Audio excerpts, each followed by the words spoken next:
Di era digital, mari kita mewujudkan kampus yang berdampak dengan memadukan ilmu pengetahuan dengan kearifan lokal. Assalamualaikum warahmatullahi wabarakatuh. Halo hai semuanya.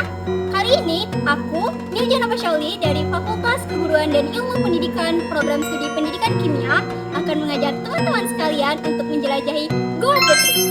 Salah satu ikon kebanggaan Ogan Komering Ulu, tepatnya di Desa Padang Bindu, Kecamatan Sumedang Aji, Kabupaten Ogan Komering Ulu, Sumatera Selatan. Ini bukan sekedar wisata biasa, tapi kita akan melihat Goa Putri dari sisi sejarah, legenda, dan kimia. Goa Putri merupakan objek wisata andalan Kabupaten Ogan Komering Ulu. Diperkirakan memiliki kedalaman sekitar 150 meter, ketinggian sekitar 20 meter, dan lebar 20-30 meter. Masing-masing bagian memiliki kisah sendiri-sendiri yang selalu dikaitkan dengan legenda si Pahit Lidah dan Putri Dayang Merindu. Jadi sekarang saya sudah bersama pengelola dari Goa Putri. Izin Bapak, namanya siapa? Nama saya Ferdi. Dengan Bapak Ferdi, apakah boleh diceritakan secara singkat cerita atau legenda dari Goa Putri ini, Bapak? Oke, boleh. Ini bacalah, ini tentang legendanya Goa Putri. Ada hikmahnya bagi kaum Hawa. Itu kena kesombongan Putri, pengusaha pengembara, ada kesombongan. Katanya disapa suruh sakti ya sang pengembara yang gelarnya sebagainya itu putrinya nggak nyaut, lagi mandi di muara itu. Jadi ada kemurkaan dari si pengembara itu. Waduh, katanya putri diam kayak batu. Itu ada batunya di tengah Sungai Ogan tuh, di muara Sungai Semohon. Ini namanya Sungai Semohon. Goa Putri bukan hanya tempat wisata biasa, tetapi menyimpan segudang keunikan. Penasaran? Yuk ikuti saya!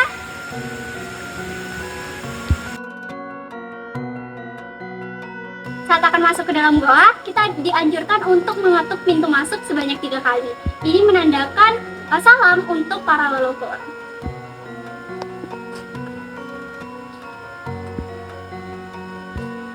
Dari aspek geologi, Goa Putri ini terbagi menjadi 3 tingkatan, dan sekarang kita sudah berada di tingkatan pertama.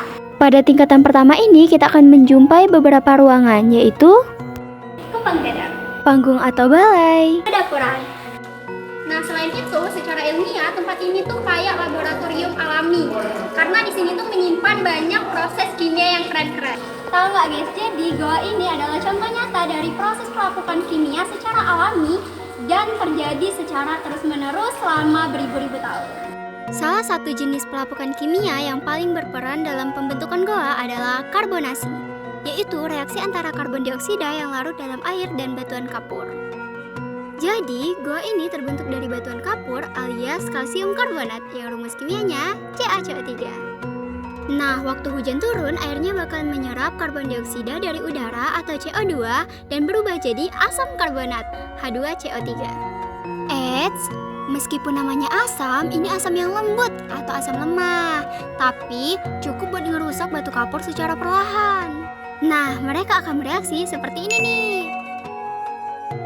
Artinya, si batu kapur larut jadi kalsium bikarbonat dan ikut hanyut bersama air tetesan. Nah, air ini akan menetes terus dari atap goa, tapi karena udaranya beda, dia akan menguap. Saat airnya menguap, senyawa kalsium bikarbonatnya berubah balik jadi batu. Inilah yang bikin stalaktit dan stalagmit tumbuh, sedikit demi sedikit tiap tetesnya. For your information guys, jadi kalau ada yang belum tahu bahwa stalaktit itu adalah batuan kapur yang berbentuk kerucut yang ada di langit-langit goa, seperti itu.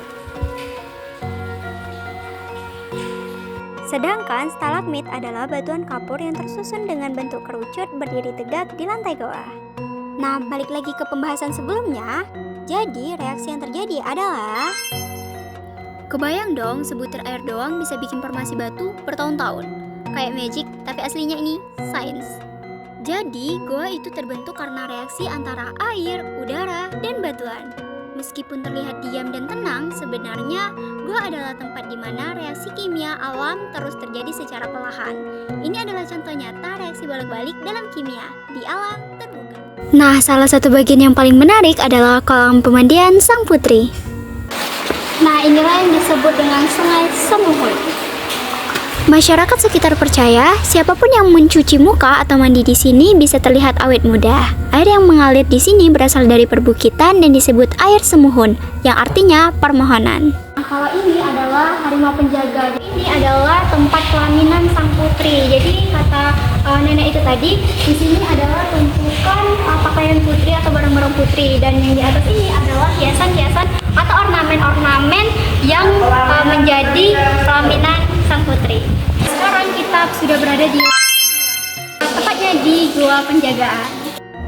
Nah, kita telah sampai pada titik terakhir perjalanan pintu keluar yang unik, disebut sebagai pintu ajaib. Kenapa disebut pintu ajaib? Karena meskipun terlihat sempit, katanya sebesar apapun tubuh seseorang pasti bisa melewati celah ini. Setelah keluar dari pintu ajaib, kita langsung disambut dengan pemandangan luas di teras luar goa. Ini merupakan lumbung padi atau gudang penyimpanan bahan makanan. Nah, ini merupakan spot singgasana raja. Dengan mengamati Gua Putri, kita tidak hanya belajar mengenai legenda, tetapi juga sejarah dan kimia. Nah, inilah yang disebut dengan edukasi berbasis kearifan lokal. Belajar dari lingkungan sekitar dan menyebarkannya lewat teknologi digital. Kimia itu dekat, sejarah dan legenda itu kaya, dan digital bisa bikin semua orang tahu. Yuk, sebagai mahasiswa, kita manfaatkan era digital ini untuk menyebarluaskan edukasi positif. Karena kampus yang berdampak lahir dari mahasiswa yang rasa ingin tahunya tinggi dan juga semangat berbagi. Terima kasih sudah mengikuti vlog hari ini. Sampai jumpa